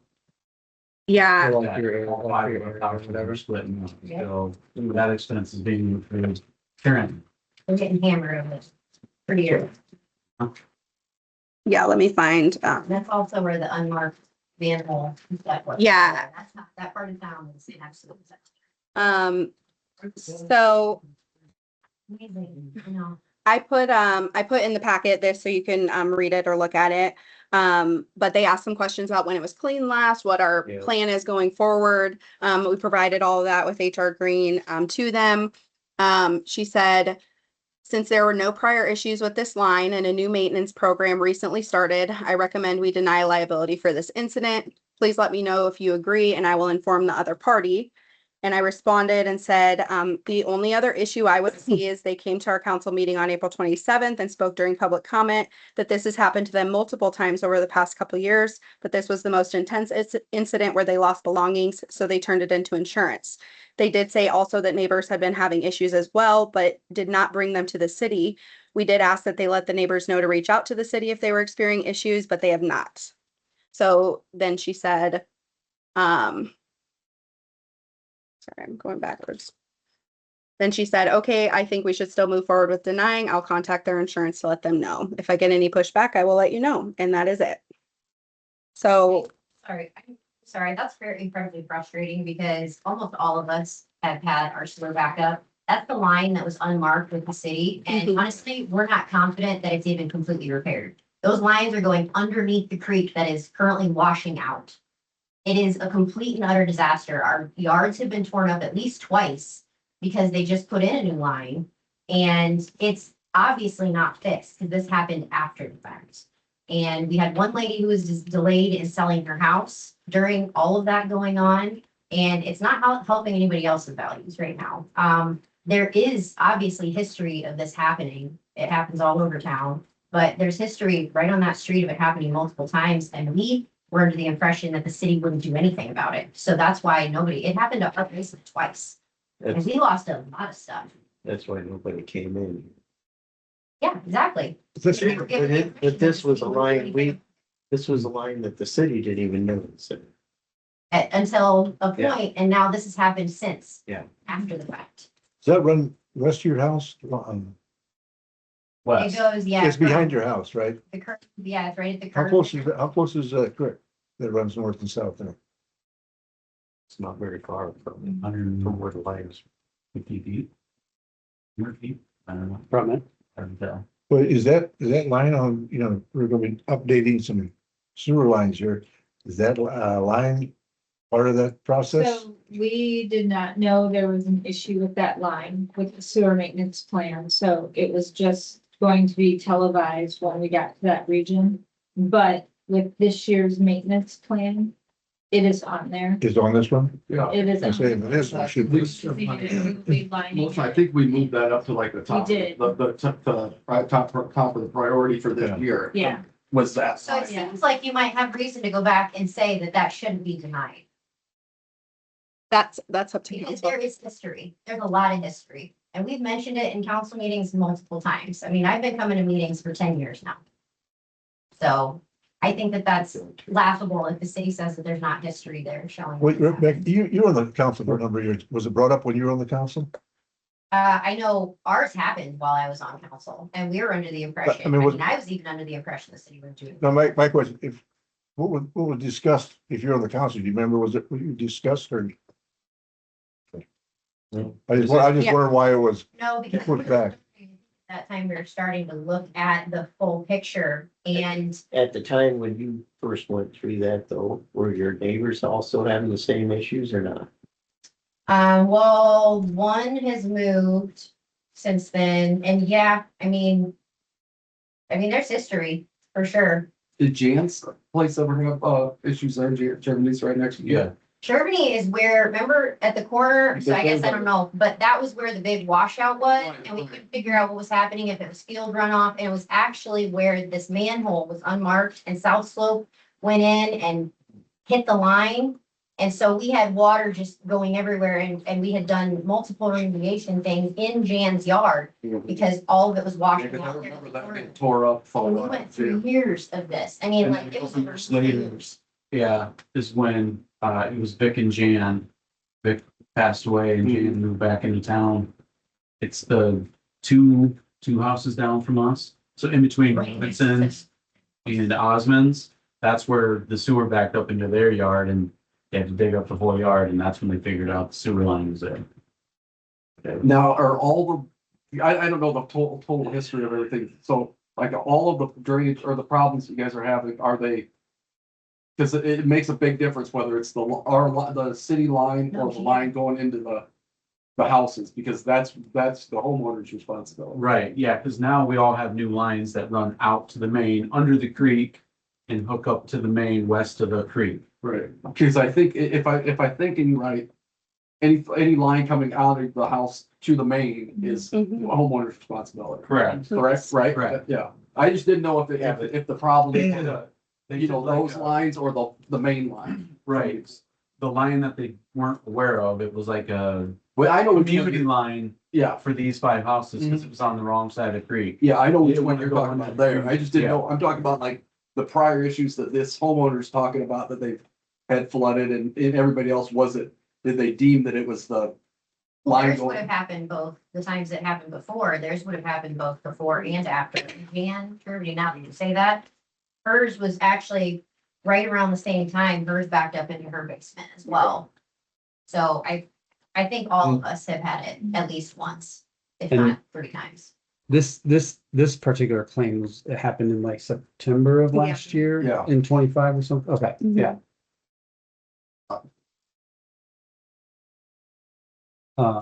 Okay. So the motion is, I'll make a motion to pay the $1,000, give them the $1,000 deductible. I don't know how much we can, I mean, I know you guys are saying go back on the insurance company. I don't know where we'd stand on that. I mean, that's an insurance company decision. I mean, you fight with an insurance company to tell them they're wrong, you know? the insurance company denied it. That's what I'm saying. I mean, I don't know how we could go back and tell the insurance company, no, you're wrong. You gotta, unless you guys think you could do that, but I think that the least we could do would be pay them $1,000 deductible. second, Okay, so a motion and a second. Roll call vote. Warnemont, Klein, Aye. Pujol, Enoch, I, and Stagg. Okay. 5L is the 217 Second Street well update. Oh, hang on, just wait 1 second before we go. Will we have to make a amendment to the budget then to pay that $1,000 then? Yes. Okay, that's what I Not wanna make enough in sure. general, but Yeah, but we didn't budget for that specific amount, so I need to we'll need to do an amendment. I mean, I can pay it before doing the amendment. Right. I just, yeah.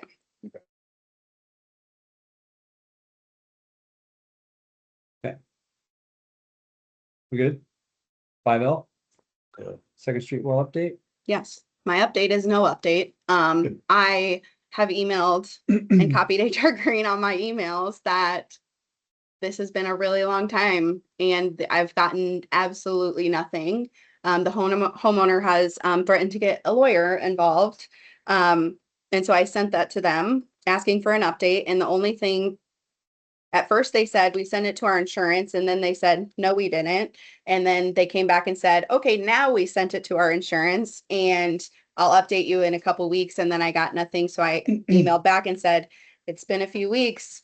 Do I have an update? And they said, it's with our insurance. I don't have an update. So I have been emailing them every couple, 2-3 weeks, trying to get an update. That's all I got. So I just wanted to update. I want to make sure I keep you guys in the loop with it. So Update, no update. yes, yes, So it's separate from the Oak Avenue. yes, Okay. yes. This is a well Yeah. that dried up last fall. So, oh, gotcha. Okay. And wait, where were we waiting on response? Who you waiting on responses? the- Is it- Dave Schmidt's The- project insurance. okay. Yes. Is there anything else we can do to? They just, it's like she said, they said they were gonna turn it in and they didn't. Dave Schmidt did it, or? I had a discussion with them and said, we still need to turn. Council sent it to you to turn it has to be turned in. So Mhm. they have since turned it in. Okay. And yeah, it's never when turnaround, Okay. it's everyone knows with insurance. So yes, Okay. has been turned in. We are waiting. Yes. And we're in close regular Yeah. communication with the owner, property owner. Okay. All right. So nothing else there. We're good. We just want, it was just. Yeah, I Okay. just want to make sure it stays on our radar in case there's any issues with it or anything that I'm updating you guys on that. So 5M is Oak Avenue well, radium concern from resident. yes, I put, so Nick and Rebecca had called about this when they were putting their well in. I had put in the packet the email that I had sent to HR Green and also to Ion. And you can probably, Chad was, I thought, gonna be here tonight, but That's what we were thinking. yeah, so his email referenced what he had talked about before Right, with needing to filter. Ralston, Yes, same thing. And just that, you know, if it is a deep well that results in this and it would affect the chlorides in the city process, there would have to be an agreement made with regards to restricting the amount of or the type of I don't know how to say this. The way it's treated to remove the radon, they basically use salt, sodium, which increases. So it would have to use a process that does not use that so that it would not impact the city's water treatment capabilities. yes, and I think your guys' concern was like, what's the city's future plans or how are we going to like combat this in the future? I don't want to speak for you, but that's kind of what I got from our conversations. Yeah, I mean, obviously, you know, having been on council when we were looking at the water decision, and knowing that there's obviously people who very much oppose that, you know, and dealing with our own water issues, you know, our business is probably one of the only people in town that pays for contaminated PFAS water. Our water bill just went up this year. You know, we don't have one at home, but this came up again because we just dumped $7,200 into the ground. And there's still concerns about that and the situation of what condition the wells are in. So my concern was that when we were dealing with that process, we talked with a number of individuals who were involved in that project over there. And the look on their face, you know, as we were kind of talking about some of the things like that we've seen develop and how many houses and things are going in, was like shock, knowing that the first well that they had dug was only so deep, and then the second one is incredibly deep, and knowing that the Jordan Aquifer is known for radium. And all of this is washing downstream. I mean, we're on a very back corner down here and all the developments happening up there. So I guess basically that was my intention with this question was how closely are we paying attention to the quality of the water and the runoff? I mean, you know, as Nathan Cooper and I commented today, the more concrete we have north of us, the faster the water is gonna run down to us. And we've got a giant piece of infrastructure going in even farther north of us, past the airport, which has already created a lot of water problems for us that were, you know, allegedly just fear mongering, you know, when that water thing came out. I just spoke with the representative at Johnson County who does a lot of the testing around here, and she laughed about the fact that I said, you know, our water bill went up this year, and she said, you're paying for PFAS water. So, you know, we have a reason to be kind of frustrated about it and really be keeping an eye on it because, you know, it's kind of the Wild West of Johnson County out here right now. And she kind of laughed and said, oh, I know. But we've got a lot of problems. And I've talked with at least 3 residents who are very seriously considering leaving town because of how bad the water is. We know people who have tested multiple times higher than what we should be testing and other things, and noting the chloride issue, all the softening salt and things like that we have to put into the water to treat it and get it back to par. It's only creating and compounding those problems. So I wasn't necessarily hoping to get on the agenda to talk about it, but mostly that I've always been concerned about it because we see what's happening and we've watched that become increasingly an issue. We also have a unique situation, but that's not everybody's. What we see is that water is a problem right now. Our water quality all over the state is a giant problem. Yeah. And I feel like we aren't doing anything about it. So that's my concern. We have tested positive, you know, our well, we know tested positive. It's not our personal well that we were concerned with, but the fact that we're tapping into the Jordan Aquifer now, that is known to have that as an issue. I hope people are aware of that. I got a question. When you, I think you were on the council when you annexed all that land in did you consider this prior to annexing everything, knowing that's gonna happen? Water? When we had Water, chloride, I- chloride? this was annexed up. For water, because I know that I know, I'm talking about, this issue is increasing because we got more houses up there. And And they're, a data center coming in. well, yeah, I know, and they're not gonna do, so what was the plan if all this land that you annexed gets developed, how we were gonna handle that? Well, I personally wasn't the only one who voted on that. Oh, I didn't say you did. You're the one here. I'm asking. So collectively. I What think you're Ray can asking, speak to that too. for what you're asking, Daryl, at the time when that was annexed in, there was nothing ever said about having any water issues up north of here at that time. That just. There started was to no information that came With the in. data center and everything, or you mean? No, the data center wasn't even on the radar. Yeah. Yeah. Back when that property up here was still being farmed and it was up for auction and everything else and it got bought, there was nothing ever said Mm-mm. about water issues. We were actually instructed that our sewer plant could take on that plus some. That is fact. They were We not- never, we did not know that they were gonna dig a deep well down to the Jordan Aquifer. Right. Which we That's- found out last fall, I Right. believe. But they're not using that water though, are they? They have not yet, but It's, we have a draft agreement if they do. Now, did I read here somewhere that you're in the aquifer or the Jordan Aquifer or the well over in your area being dug? no, that's what I'm saying. That is not ours. That's the development up there. Okay, Is what they're tapping into. yeah, I knew that. I thought you were talking about your area there, then. No, it came up because we started talking about the fact, you know, part of the reason why this has been a concern for me on an ongoing basis, Daryl, is exactly what you talked about. Is that there's a number of individuals around here or couples who are on fixed incomes and they might not share well with 5 other households that they can split those costs with. So how are they going to afford an emergency repair of the tune $7,000 to $8,000? That's been my concern because we have handshake agreement deals all over town about who takes care of what. There's no agreement for these wells around town. We have people getting to the deal table to sign on a house and they said, where's the well agreement? How do you know how much you pay? How do you know who pays for what? What if something happens, right? We have a well agreement. That's where we started. That's why. That has nothing to do, that has nothing to do with the city. That's between the people that buy If you're it. concerned about residents who are on a fixed income, how do they deal with the expenses that they're going to incur? My question is, last time we was looking at that, city water, it was prohibitive what the payment was gonna be and for a number of years. What's it gonna be now if you have to, that's right, it's gonna skyrocket.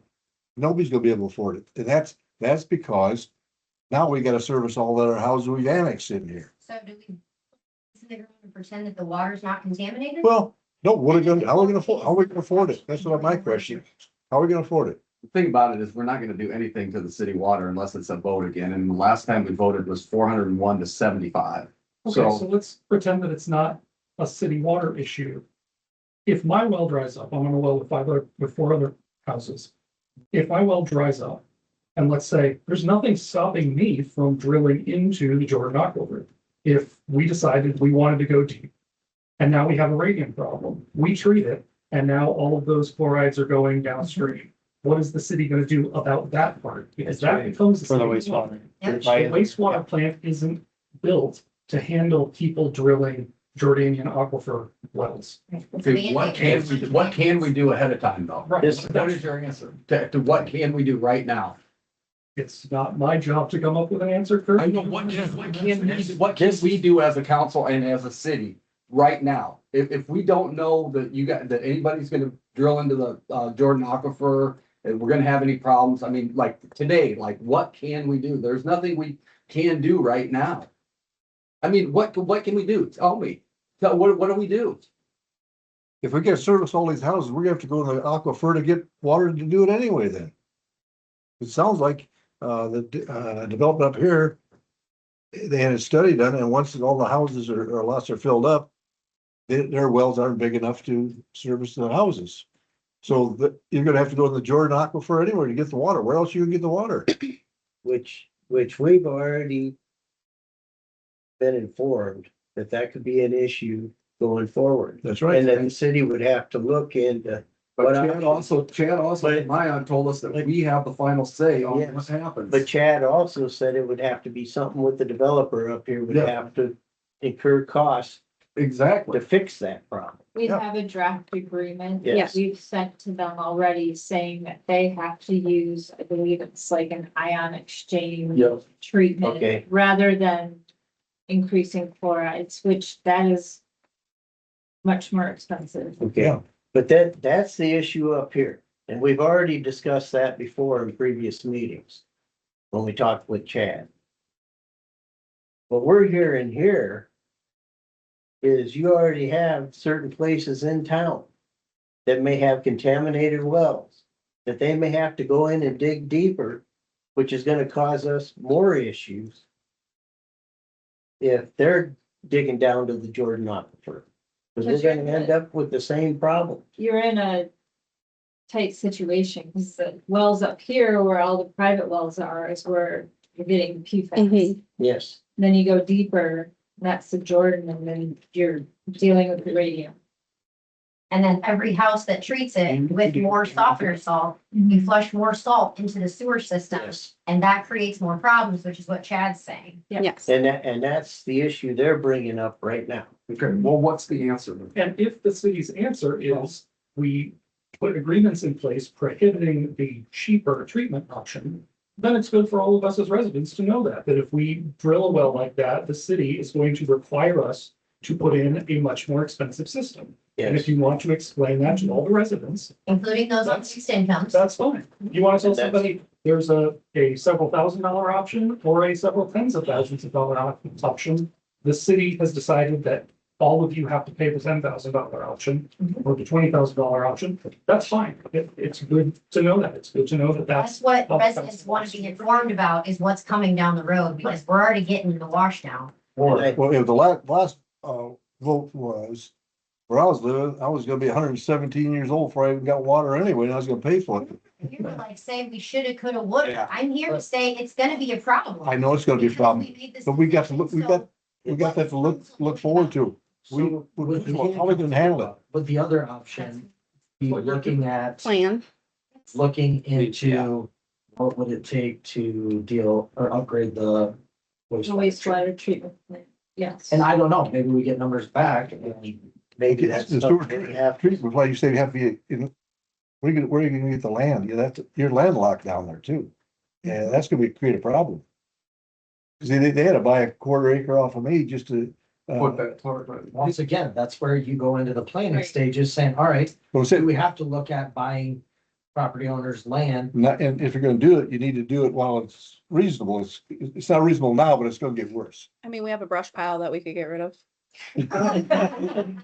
Fair I point. think, I mean, you can annex that. I guess I don't know what an upgrade on a wastewater treatment plant to deal with high chloride levels looks like. I don't know. You're gonna have a Do larger we need more facility. space for it, or is it something else that they install to the existence? But I don't know that.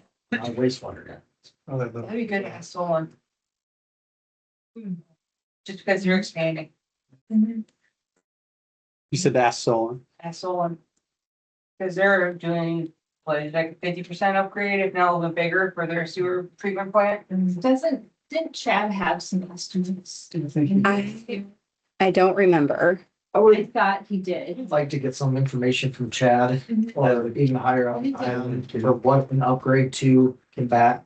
Because he even said it, if there becomes a point where chloride is too high, DNR will step in. They'll step in. And mandate that we, Mhm. No matter which side the water argument you're on, I think it is very strong in the way it was voted, but so we could probably assume if that went to a vote, yeah, you're probably gonna have the same thing. So let's look for a different solution. And you even said like the sheer cost of bringing in city water, it's only going up. So who knows what that, I know. I mean, you pop out a $30 million number to the citizens. It's probably gonna be similar. So let's get some more information on. The wastewater side. Yeah, what, maybe it is a $5 million upgrade. Just throwing out random stuff, but that looks a lot better to the citizens to explain than a $30 million upgrade. I don't know, I think it'll be interesting. especially if DNR comes in and says you have to. I think it'll Yeah. be interesting to get more information on what would be required to do this, so. Yes. You have to look at land, expansion of land too. Guys Look who behind actually them. dug. Who were wells the well over on a diggers? space Was like. What? They have how many houses connected? Oh, they were Yeah. like to the aquifer, you mean, or gotcha. Yeah, like there's. Or to their there's well a- pump, gotcha, yeah. Yeah, we had our water tested during, because we did foster care and you have to get it tested every year and it came back with PFAS, and public health gave us recommendations for filters on our drinking water. And so we did that, but it wasn't that, I mean, it cost us like $150 a month, I think, but I hate higher it's just better reverse osmosis. Because that's the possible. mhm. Thanks. Any more discussion on that? Motion to adjourn? Second. Vote, all in favor? Aye. All right. Adjourned. Okay, I have stuff for you to sign Oh, and good question. Thanks for coming, guys. Yeah. Yeah. Good stuff. Stay